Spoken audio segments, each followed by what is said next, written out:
मोक्षमार्गस्य नेतारं भेतारं कर्मभूभृतां ज्ञातारं विश्वतत्त्वानां वन्दे तद्गुणलब्धये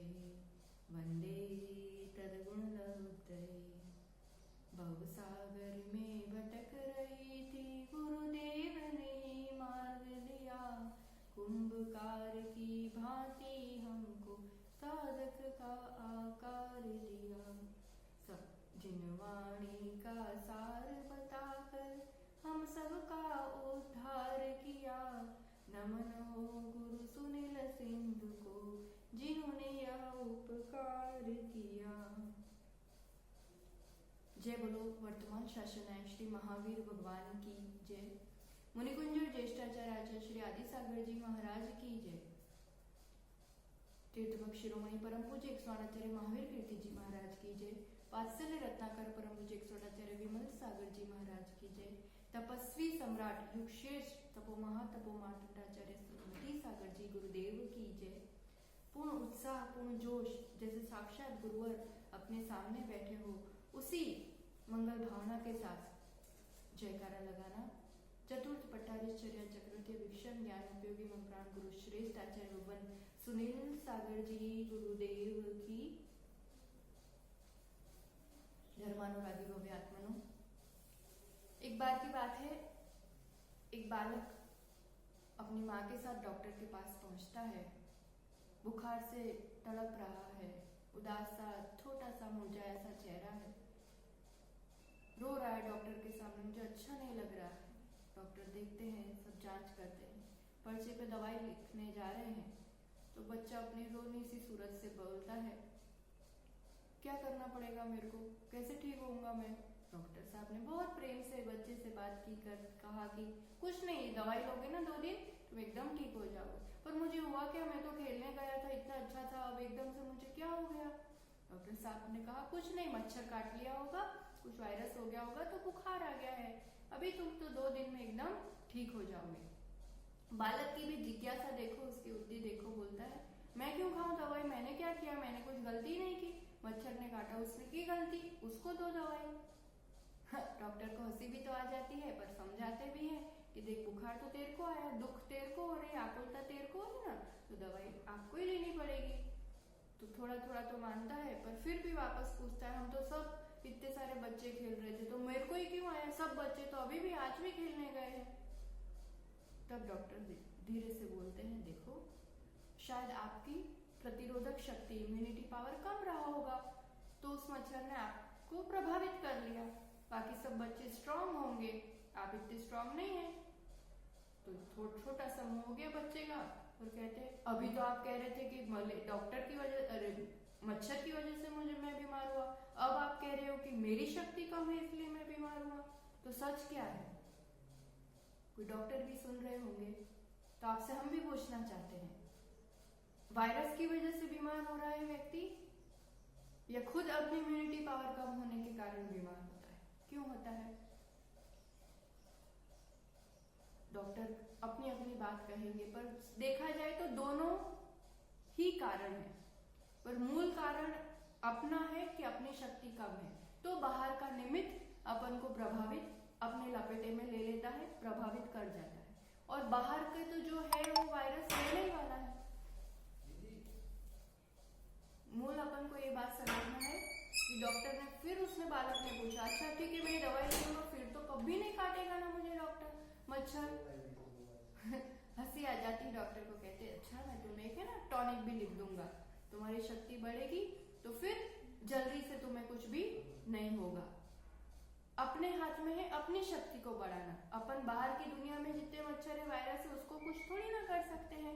थोड़ी थोड़ी बात उस बालक की समझ में तो आ रही है, पर हमारे सामने बैठे सभी बालकों को, संसार के रोने वालों को समझ में आ रही है कि नहीं आ रही है। शरीर के लिए कितना सावधान रहते हैं अपन, इतनी जल्दी बीमार पड़ते हैं क्या बताओ, नहीं पड़ते। क्यों, अपना ख्याल रखते हैं। गर्मी तेज है तो हमें उस अनुरूप शरीर का ध्यान रखना पड़ेगा। किसी रूप का बाहर वातावरण विपरीत है तो हमें उस रूप से रोज नींबू पानी लेते हो, रोज भाप लेते हो, रहते हो ना, क्यों? क्योंकि शरीर का ध्यान रखना है। कितने भी बिजी होंगे, कितने भी, भोजन करते हो कि नहीं? उसके लिए तो समय निकाल लेते हो कि नहीं? निकालते ही निकालते हो, चाहे कितना ही बिजी हो। क्यों?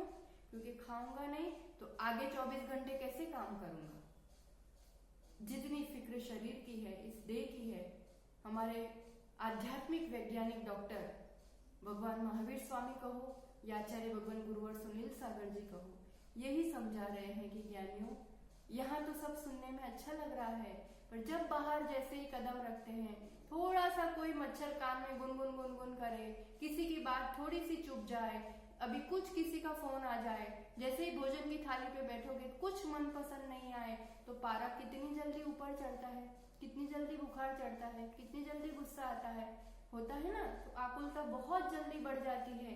इसका मतलब है बाहर जो है उसको पचाने की, उसको झेलने की मेरी अपनी मन की शक्ति, सहनशीलता, स्वीकार भाव, इस आत्मा की शक्ति थोड़ी कम पड़ रही है।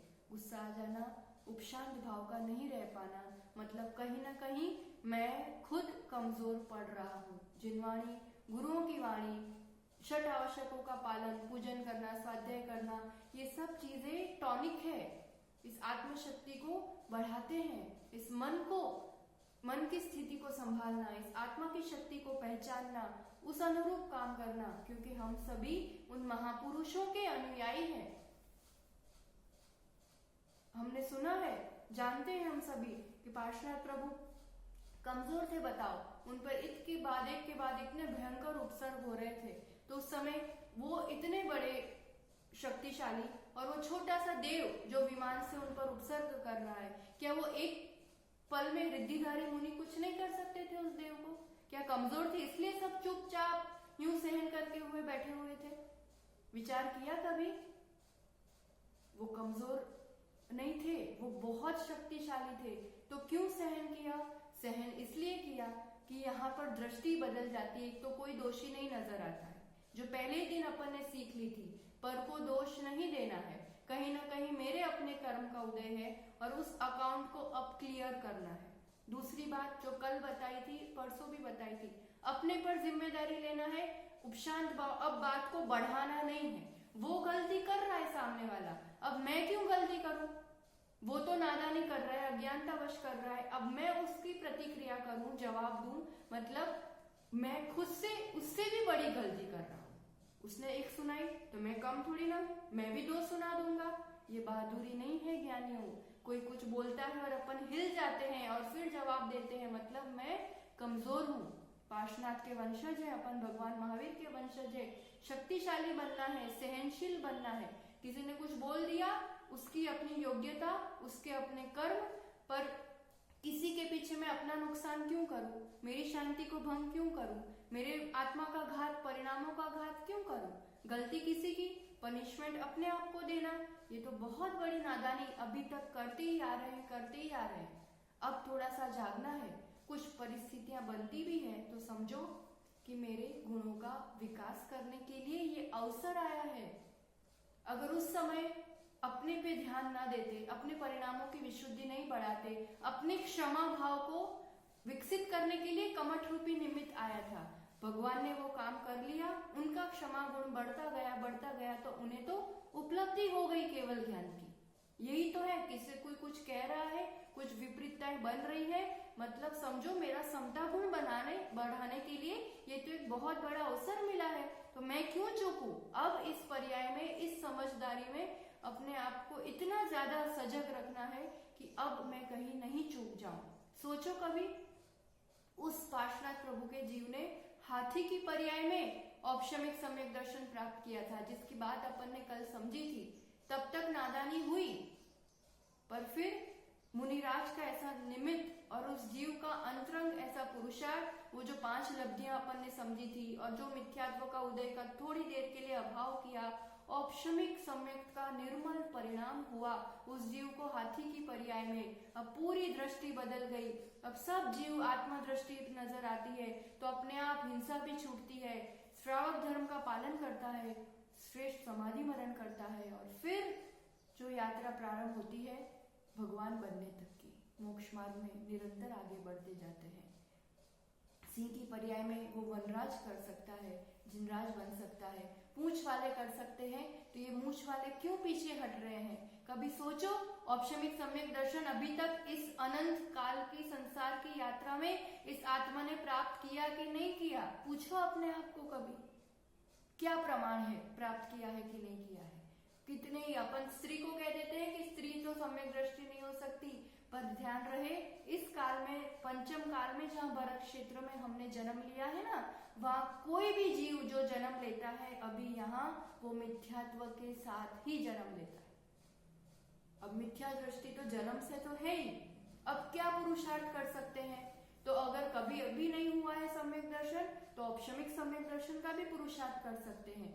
उसमें थोड़ा दम ज्यादा लगाना पड़ेगा, पर अगर 3 टुकड़े हुए हैं कि नहीं, बाकी तो बहुत संपत्तियों के टुकड़े किए और बहुत बटोरा और बहुत जोड़ा, पर ये जानना जरूरी है कि इस आत्मा की सत्ता में मिथ्यात्व, सम्यक मिथ्यात्व और सम्यक, ये 3 टुकड़े का पुरुषार्थ मैंने किया है कि नहीं किया है। अगर वो पुरुषार्थ कर लिया है तो अब थोड़ा सा निमित्त मिल जाता है देवशास्त्र गुरु का, थोड़ी सी निर्मलता बढ़ती है, तो पूरी 5 लब्धियां नहीं करनी पड़ती है और सीधा ही जीव शैवक्षम सम्यक दर्शन को प्राप्त कर लेता है।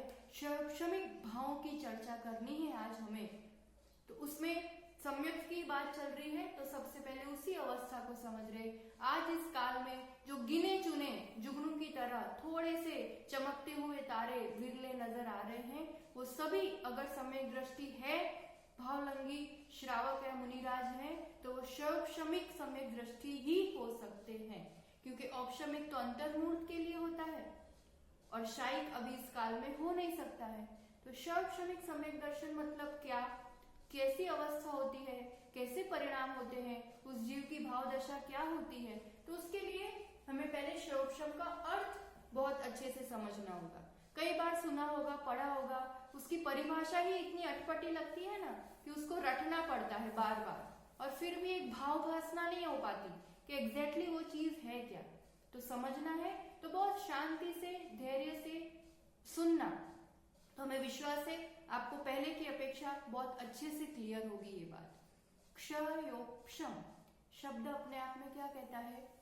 क्षय प्लस उपशम, 2 शब्दों से ये शब्द बना है।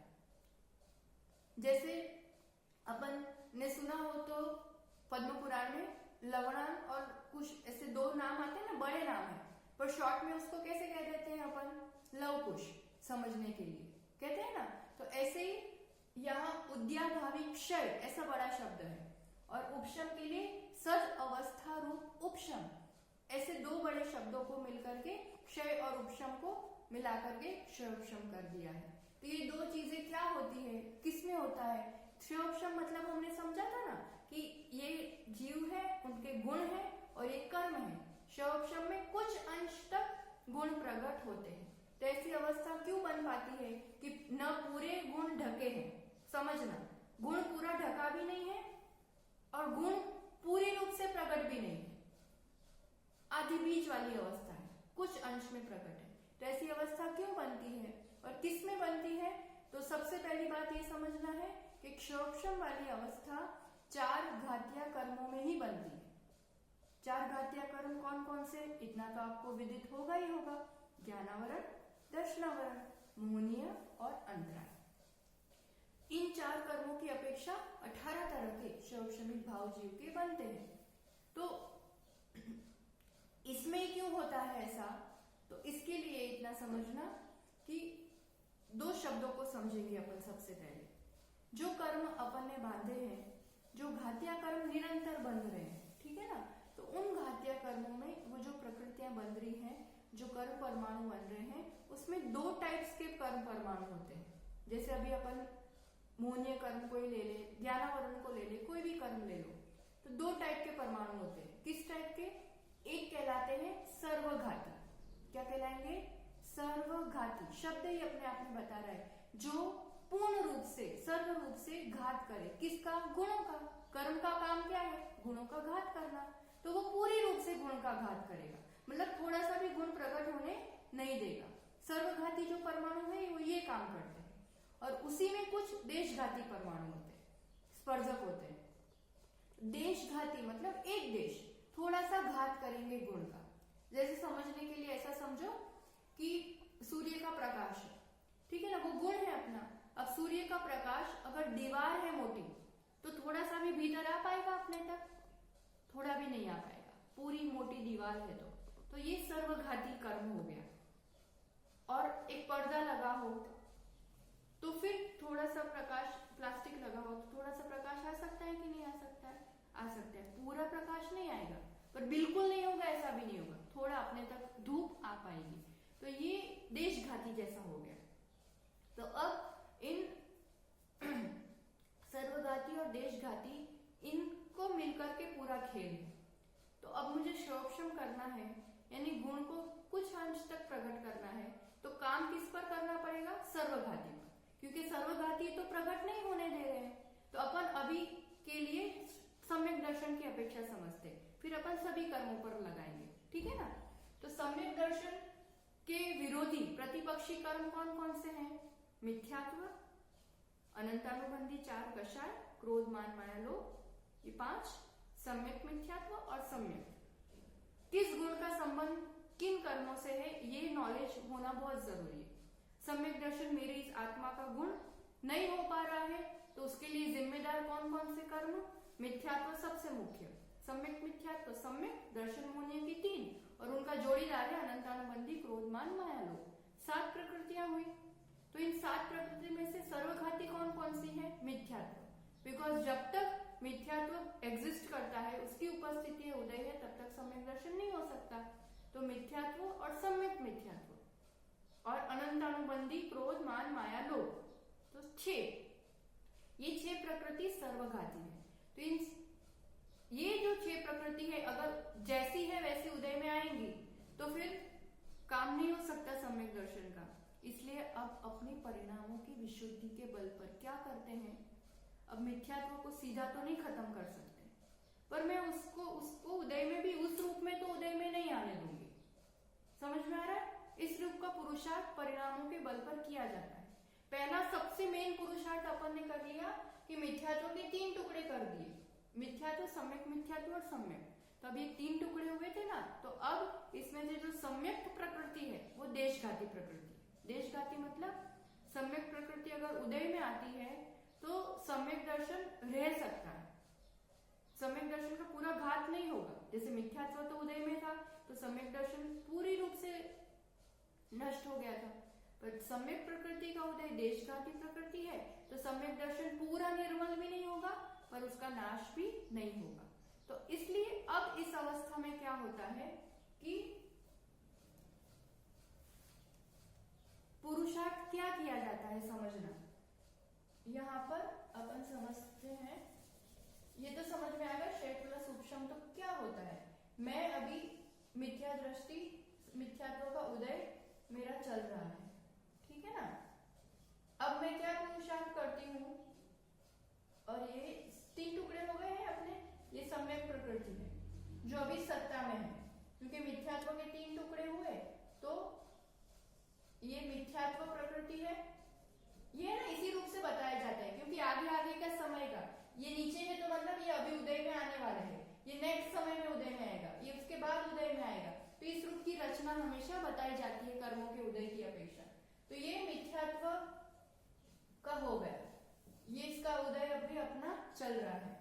सम्यक मिथ्यात्व भी पड़ी है सत्ता में, मिश्र वाली, और ये हो गई अपनी सम्यक। तीनों अभी है आत्मा के साथ, ठीक है। अब क्या काम होता है देखना, निर्मलता के बल पर शोषम मतलब क्या भाव बनता है। अब मैं क्या करती हूँ, ऐसी मेरी निर्मलता है, देवशास्त्र गुरु के प्रति श्रद्धा है, आत्मा के प्रति इस रूप से मुझे अपना एक दृष्टिकोण है, ऐसी निर्मलता के बल पर अब मिथ्यात्व जो उदय में आने वाला है ना, तो उसको उस रूप उदय में नहीं आने दूंगी मैं, क्योंकि मिथ्यात्व रूप उदय आ गया तो सम्यक दर्शन खत्म हो गया। तो क्या करेंगे उस समय, ये सम्यक मिथ्यात्व और मिथ्यात्व ये क्या होगा, दोनों के दोनों सम्यक रूप उदय में आएंगे, ये सम्यक है।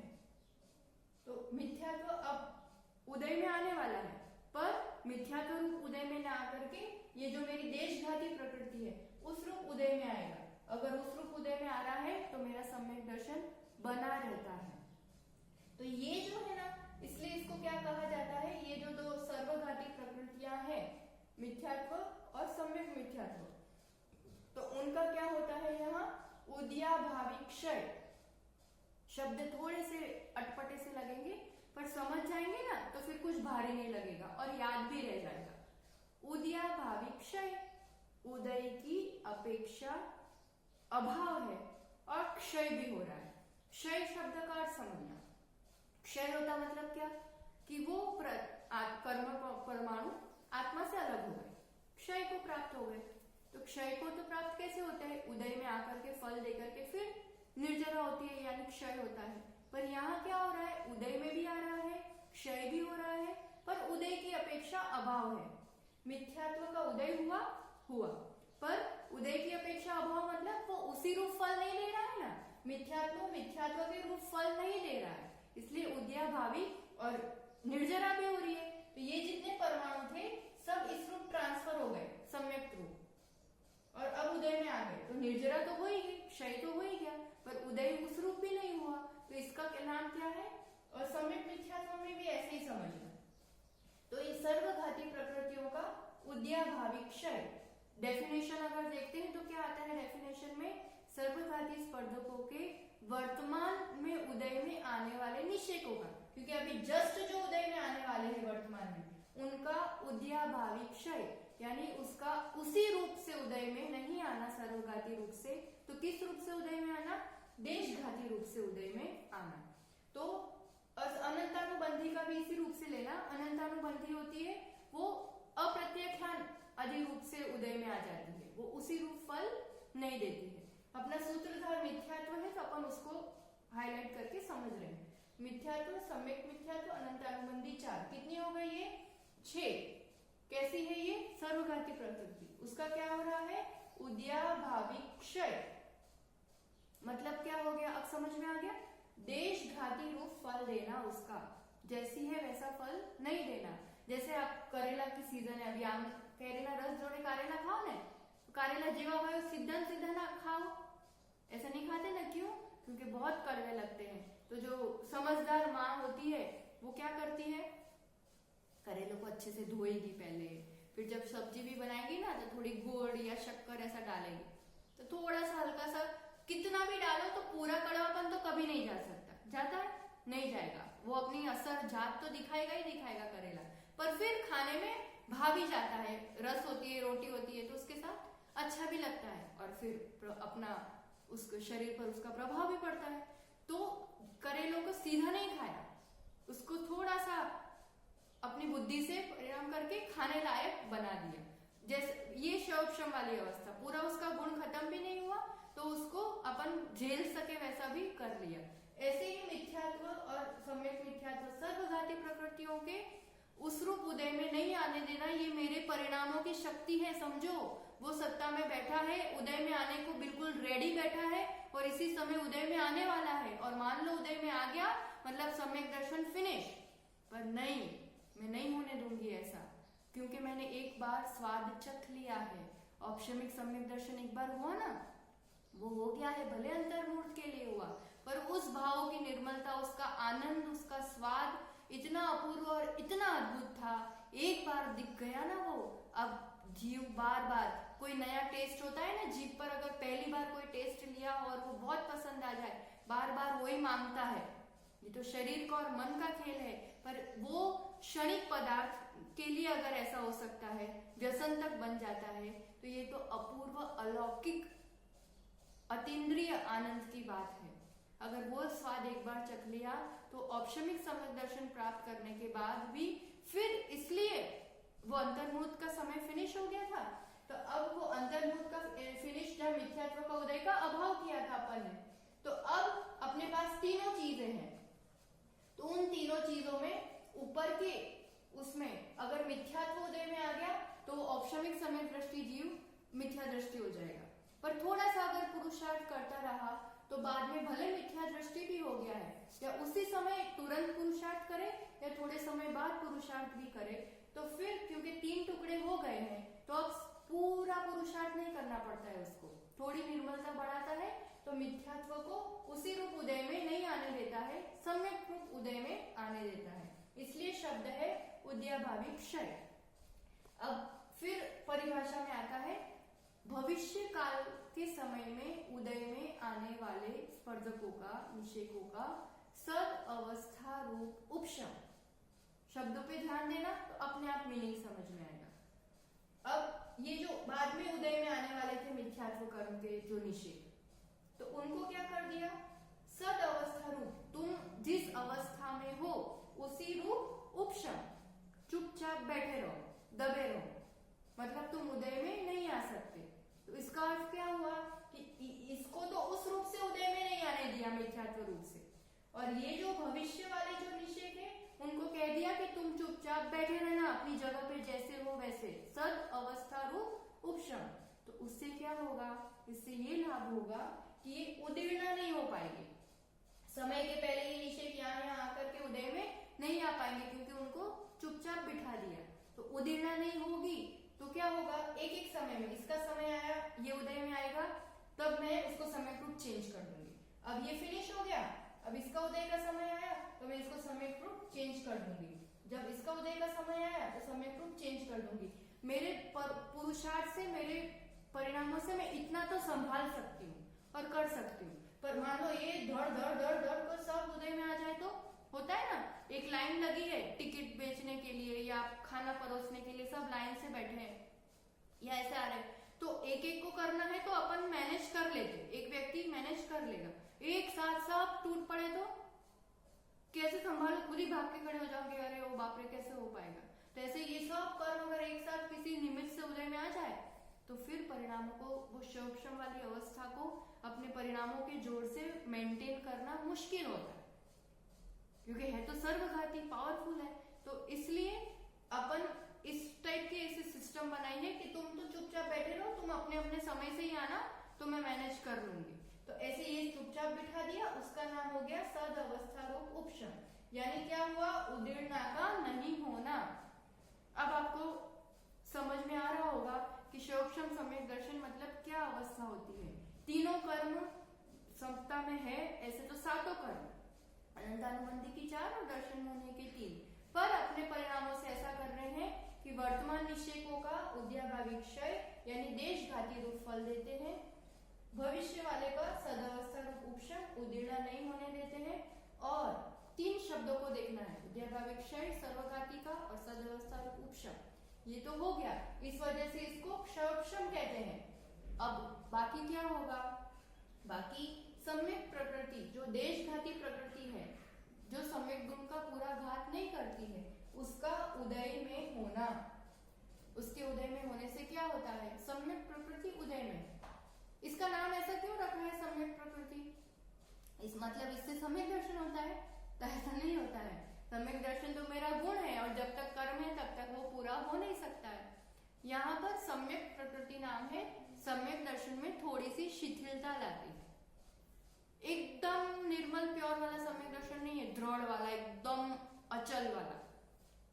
सम्यक प्रकृति उदय में है तो सम्यक दर्शन है भी, सत्यदेव शास्त्र गुरु पर श्रद्धान भी है, भेद विज्ञान भी है, सब चीज है, पर चल मल अगाध इस रूप से थोड़े से दोष भी आते हैं कि थोड़ी कुछ बात बन गई तो मैं इतना धर्म करता हूं तो भी कहाँ हो पाता है, तो कहीं मोक्ष मार्ग सच्ची में ऐसा, इससे मोक्ष मिलता होगा कि नहीं मिलता होगा, इतना कठिन मार्ग अपना ही क्यों है, तो बाकी सबका तो इतना नहीं होता है, थोड़ी थोड़ी शंकाएं उत्पन्न होती है। वो चलायमान होता है, वो डिग डिग जो लकड़ी ऐसे यूं टिक टिक के चलते हैं, तरंगे पैदा होती हैं पानी में, इस रूप से थोड़ा चंचलता, थोड़ी सी शीतलता, शंका होना, संसारिक इच्छा के लिए भगवान के पास चले जाना, चमत्कार में से जल्दी प्रभावित हो जाना, फिर दूसरों के गुणों को प्रकट करने में थोड़ा मजा आना, इतना वात्सल्य भाव सबके साथ नहीं हो पाना, स्थितिकरण नहीं कर पाना, ये जो 8 दोष होते हैं सम्यक के, इन सबका थोड़ा थोड़ा प्रकटीकरण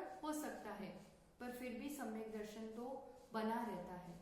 और कहीं ना कहीं, कभी ना कभी, सबसे पहले औपशमिक सम्यक का भाव जरूरी है, उसके बिना तो इम्पॉसिबल है, वो तो होना ही होना चाहिए। उसके बाद शोभशम वाली अवस्था बनती है, और क्षयोक्षम सम्यक दृष्टि ही एक दिन शायद सम्यक दृष्टि बन पाता है, फिर ही आगे का मार्ग बनता है। तो ये वाली अवस्था का पुरुषार्थ अभी इस जन्म में, इस पर्याय में यहाँ करने लायक है। अगर 3 टुकड़े हो गए हैं तो बन पाएगा, नहीं हुए हैं तो सबसे पहले तो औपशमिक भाव को प्राप्त करो। तो ये क्षयोक्षम वाला अब आपको बिल्कुल क्लियर हो गया होगा। एक बार डेफिनेशन जनरल में रिपीट कर देते हैं।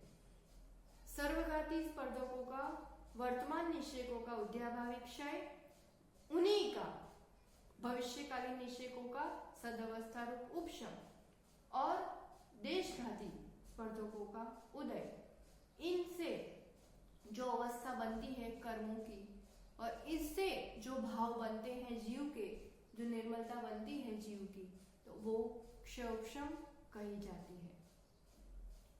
अपन यहाँ पर क्षयोक्षम वाली अवस्था देखी, तो इस क्षयोक्षम कर्मों की अपेक्षा, 4 घातीय कर्मों की अपेक्षा कितने भाव बनते हैं? 18 तरह के क्षयोक्षम के भाव बनते हैं। तो इसमें पहले ये बात अपन समझ ले थोड़ी सी कि औपशमिक भाव क्यों नहीं होता इन बाकी सब में? औपशमिक भाव सिर्फ मोहनीय कर्म में ही क्यों कहा? बताओ आप। औपशमिक भाव में 2 ही भेद किए और सिर्फ मोहनीय कर्म की अपेक्षा ज्ञान आदि में क्यों नहीं लिया? अगर आप ही लगा के दिखाओ, चलो ज्ञान में उपशम हो जाता है कभी, ठीक है ना? ज्ञानावरण में उपशम हो जाएगा मतलब क्या होगा? कुछ देर के लिए ज्ञानावरण कर्म का उदय बिल्कुल नहीं होगा। अगर ज्ञानावरण कर्म का उदय बिल्कुल नहीं होगा तो थोड़ी देर के लिए मुझे पूरा ज्ञान हो जाएगा, तो ऐसा कभी होता ही नहीं है। होता है कि थोड़ी देर के लिए केवल ज्ञान हो जाएगा, या ऐसा हो जाएगा कि जीव में बिल्कुल ही ज्ञान नहीं रहेगा, तो ऐसा भी कभी नहीं होता। एक सबसे छोटे से छोटे लब्ध पर्याप्त तक निगोदीय जीव को भी ज्ञान होता ही होता है, कुछ अंश में तो प्रकट होता ही होता है। ज्ञान नहीं है तो जीव ही नहीं कहेंगे, और कुछ देर के लिए केवल गौण हो जाए फिर वापस संसारी बन जाए, ऐसा कभी होता नहीं है। तो ये सब अवस्थाएं उसमें जरूरी भी नहीं है और कभी होती भी नहीं है। सबसे बलवान कर्म है मोहनीय कर्म, और जीतने के मार्ग में, इस जिन शासन के मार्ग में सबसे पहले जीतना भी पड़ता है मोहनीय कर्म को। જે સૌથી ટેઢું છોકરું હોય, સૌથી શૈતાન હોય, એને જ પહેલા ચૂપ કરી દો તો બીજા બધા તો ઓટોમેટિક ચૂપ થઈ જાય કે ના થઈ જાય? ક્લાસમાં જે સૌથી મસ્તી કરતો હોય એ છોકરો ચૂપ થઈ જાય तो सबसे ज्यादा परेशान करने वाला है, और जिसके बल पे सब मस्ती करने वाले हैं उसको देख देख के उसको एक को शांत कर देना पड़ता है। सबसे पहले मोहनीय कोई बड़ा, सबसे बड़ा शिखर जी का पहाड़, गिरनार का पहाड़ अगर आप यूं चढ़ सकते हो तो छोटे छोटे पहाड़ तो चढ़ ही लोगे, उसके लिए कुछ अलग करने की जरूरत नहीं है। मोहनी को जीत लिया तो बाकी कर्म अपने आप अपनी सत्ता छोड़ देते हैं, सब हो जाता है। काम मोहनीय का करना है, और जो सबसे कठिन काम होता है, सबसे पहला काम करना होता है, तो वो एकदम से पहली बार में सब नहीं हो जाता कि सीधा क्षयोक्षम वाली अवस्था नहीं बन जाएगी, शायद तो बहुत दूर की बात है। उसके लिए अभी जैसे बताया था, थोड़ी देर के लिए दबाने का पुरुषार्थ करना पड़ता है, क्योंकि मिथ्यात्व बहुत गहरा, अनादि का बहुत पावरफुल संस्कार है, तो उसको थोड़ी देर के लिए दबाने वाला पुरुषार्थ कर लेते हैं। एक बार आपको एक झलक दिखला देते हैं कि जीवन ये है, आत्मा ये है, मार्ग ये है, फिर आप अपने आप करोगे। तो ये इसमें ही काम होता है, कुछ देर के लिए दबा करके उस पूर्ण निर्मलता का अनुभव करना सम्यक की अपेक्षा।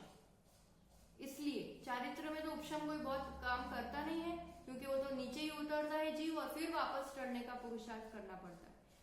सम्यक की अपेक्षा प्रथमोपशम सम्यक जरूरी है। तो ये मोहनीय में ही ये औपशमिक भाव बनते हैं, बाकी ये दशा बन भी नहीं सकती और बनने से कुछ लाभ भी नहीं है। लाभ यही है और यही मोहनीय में ही ये दशा बनती है। तो अब 4 घातीय कर्मों में सबसे पहला ज्ञानावरण कर्म। तो ज्ञानावरण कर्म में किस अपेक्षा से क्षयोक्षम बनता है?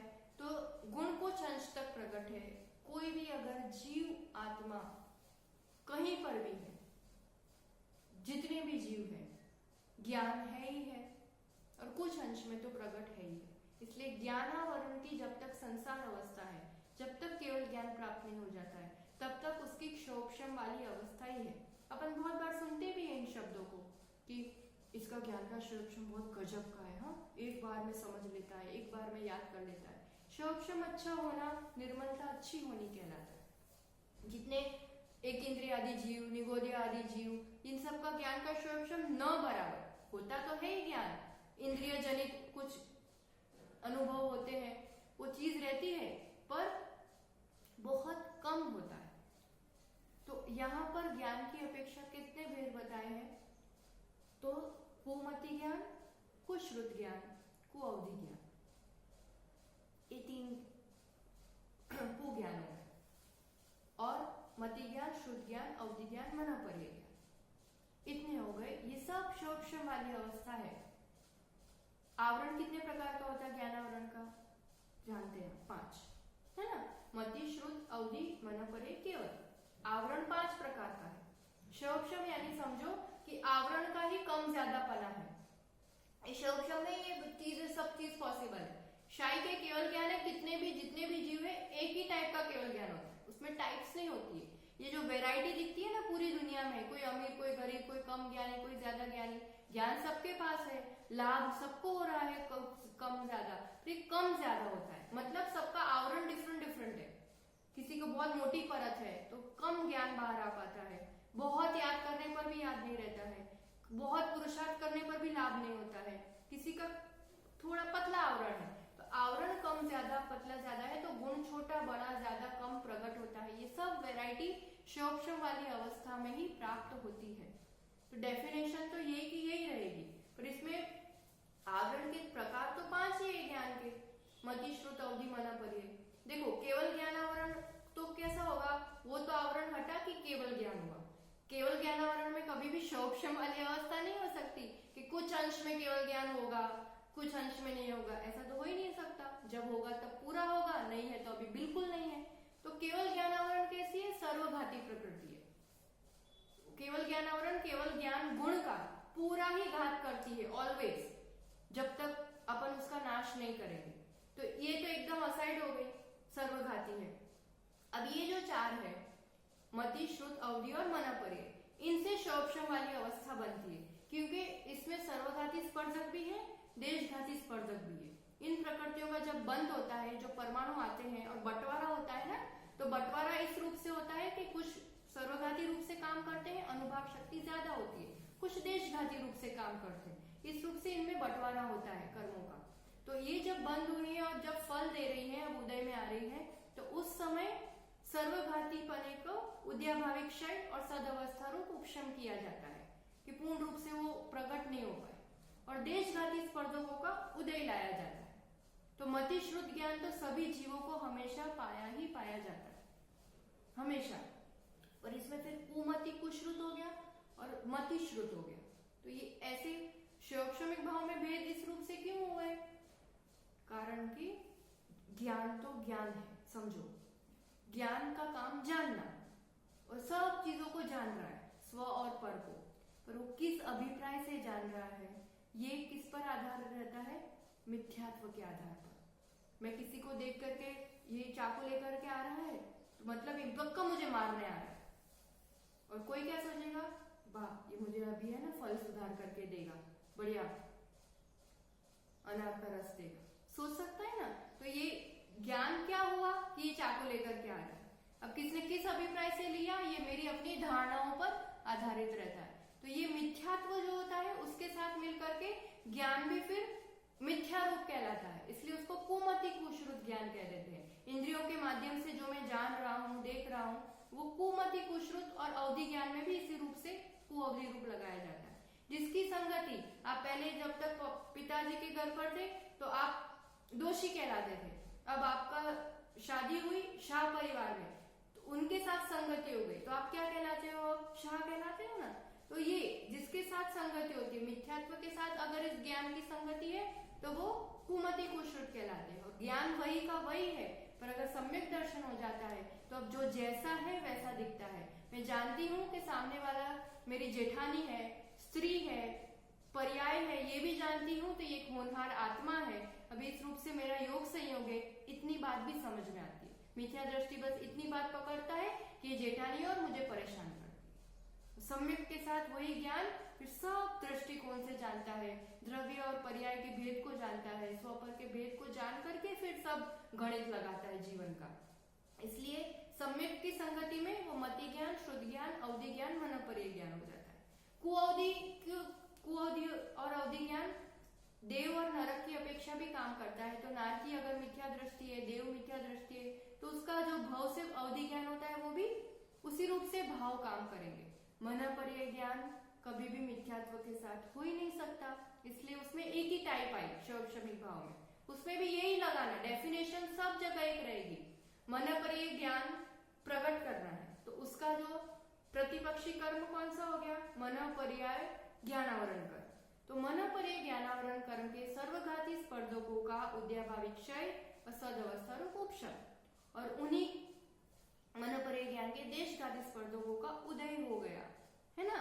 तो उदय हुआ, कैसे हुआ? उस मुनिराज ने ऐसी विशुद्धि बढ़ाई, इस रूप से उसकी निर्मलता और साधना हुई कि जो अभी तक सर्वघाती रूप से उदय में आ रही थी, समझ में आया? एकदम से कैसे चेंज हो गया? अपन मनुष्य हैं, इस काल में जन्मे हैं, अभी अवधि ज्ञान है अपन को, मुनिराज को भी नहीं हो सकता। काल का दोष है, संक्लिष्टता ऐसी है। मतलब क्यों उदय में नहीं है? तो क्यों प्रकट रूप नहीं है? इसका मतलब ये है कि अपने अवधि ज्ञानावरण कर्म के सर्वघाती का उदय चल रहा है। गुण थोड़ा सा भी प्रकट है अवधि ज्ञान का? बताओ। मतिश्रुत ज्ञान प्रकट है कि नहीं है? है। सम्यक दृष्टि है तो मतिश्रुत, मिथ्या दृष्टि है तो कुमति कुश्रुत। इसके बिना तो जीव नहीं हो सकता, ये ऑलवेज हमेशा प्रकट होंगे, कम ज्यादा, ठीक। पर अवधि ज्ञान है अभी नहीं है ना। इसका मतलब क्या हुआ? तो उसके सर्वघाती का उदय चल रहा है, स्पर्धकों का, मतलब वो बिल्कुल भी एक अंश भी प्रकट नहीं है। और अभी मरण होकर के देव पर्याय में जाती हूँ, बिल्कुल 3 समय में देव पर्याय में गए, अंतर्मुहूर्त में यौवन अवस्था प्राप्त हुई, तुरंत अवधि ज्ञान प्रकट हुआ। तो एकदम से क्या हो गया? तो अब उसकी परिणामों की लेशिया वगैरह इस रूप से है कि अब वही अवधि ज्ञानावरण, उसी आत्मा की बात है, पर अब वहां पर सर्वघाती को उसने उद्याभावी क्षय कर दिया और देशघाती स्पर्धकों का उस अवधि ज्ञान में प्रकट हो गया। तो अब उसकी वैसी वाली शौक्षम अवधि ज्ञान वाली अवस्था बन जाती है कि कुछ अंश में गुण प्रकट होते हैं। इसमें भी बहुत वैरायटी है। कभी जीवकांड में ज्ञान मार्गण आदि पढ़ते हैं तो छोटे से लेकर के बड़े तक बहुत सारे भेद हो जाते हैं, पर सब है शौक्षमिक अवस्था। तो इसके आगे और भी बहुत भेद है, समय की मर्यादा है, अपन और आगे इसके भेद पूरे 18 भेद कौन कौन से होते हैं, कैसे होते हैं, जीवन में किस शौक्षमिक भाव उपादेय है, कौन से, कैसा पुरुषार्थ बढ़ाना है, ये सब अपन और भी समझेंगे। आज के लिए इतना कहना चाहेंगे, सब मिला करके कुल निर्णय इतना हो रहा है कि मुझे स्वयं पे काम करना होगा, अपने पे ध्यान देना होगा। खुद के हाथ में क्या है? अपनी इम्यूनिटी पावर को बढ़ाना, मेरी शक्ति को बढ़ाना, मेरे ज्ञान की शक्ति को बढ़ाना है। ज्ञान से मेरी पहचान है तो ज्ञान से ही मेरी महिमा है। खूब कंपटीशन में लगे हुए हैं अपन सभी, तो फिर इतना सा बच्चों के लिए, युवाओं के लिए, माताओं के लिए, सबके लिए कहना है मेरा, पढ़ना बहुत अच्छी बात है, लौकिक शिक्षा भी जरूरी है, जिनवाने की शिक्षा भी जरूरी है। बस इतना रहे कि टेंशन ज्यादा नहीं लेना, बहुत ज्यादा प्रेशर में पढ़ाई, तुझे टेंशन नहीं, तेरी एग्जाम है, अरे एग्जाम में तो टेंशन लेने की क्या जरूरत, पढ़ाई की जरूरत है, सिंसियर रहने की जरूरत है। जितना ज्ञान का शौक्षम कैसे बढ़ता है ये बताना चाह रहे हैं। चिंता करने से, भय करने से, डरने से, टेंशन से नहीं बढ़ता है ज्ञान। ज्ञान कषायों की मंदता से बढ़ता है। ज्ञान का शौक्षम, निर्मलता सिर्फ और सिर्फ जितनी कषाय मंद होगी, जितना सहज शांति से जितना पुरुषार्थ किया जाएगा उतना बढ़ता है। हमारे अभिक्षण ज्ञानों पे आचार्य भगवान सुनील सागर जी गुरुदेव, जिनका इस उम्र में इतना गजब का ज्ञान का शौक्षम है, 10,000 से ज्यादा तो गाथाएं रटी हुई है। अपनी तो उम्र बढ़ती जाती है, ऐसा लगता है कि अब कुछ याद नहीं रहता।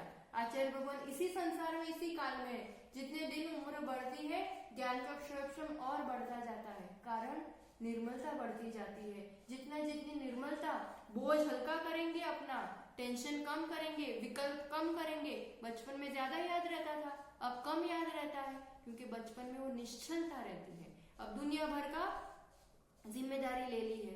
जितनी जितनी सहजता, शांतता, निर्मलता बढ़ती है, ऐसे ऐसे ज्ञान का शौक्षम अपना बढ़ता जाता है, उतना उतना देशघातीपने का आवरण भी कम होता जाता है।